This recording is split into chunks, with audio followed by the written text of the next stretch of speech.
For Vietnamese people, Lunar New Year or Tết is really the one hugely celebrated holiday that Vietnam celebrates and honors. It occurs around the lunar calendar. It's a time where families come back together, especially in Vietnam, and I hear this from my cousins that still live there. They make their effort to really leave the city and leave whatever they're doing to then go back to their hometowns and be with family to start the new year off on the right foot. Family is really important.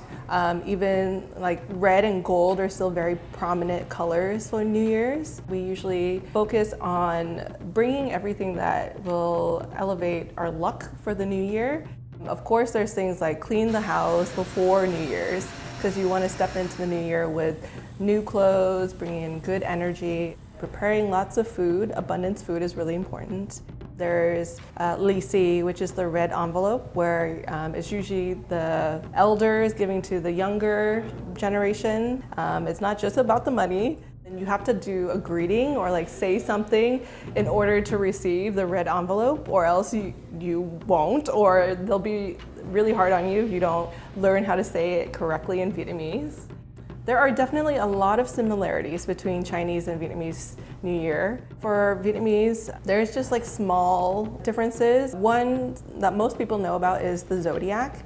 Every year we have a different animal. For the most part, we have similar animals except the rabbit. In Vietnamese, it's actually a cat instead of a rabbit. And I'm actually year of the cat. And so I have this identity crisis every time, having to explain why I'm this animal versus a different animal. Usually what's on the menu for Tết is a variety of things.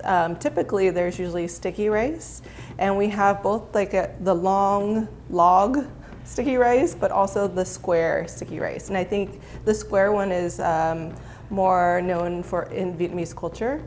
And then there's the braised pork and egg dish. It's a very homey dish that most families have it during dinner time. Something else that's offered, those red trays of dried fruit and dried treats. Those are really offerings for guests and people to come and visit your house. I think one of the challenges we have with preserving our culture is that there's not very many places to celebrate and to practice those cultural elements. That's why it's important for the Friends of Little Saigon and our Little Saigon Landmark Project. The Cultural Center is a key part of that project, and so if we had a shared space, a community space that really highlights culture and highlights identity, that provides us the ability to pass it down through generations if we had a place. And so we hope that it becomes the heart of the neighborhood and a place to continue to gather and celebrate. I would like to just say a brief New Year's greeting to my community. Chúc mừng năm mới các đồng hương, which means Happy New Year to my community.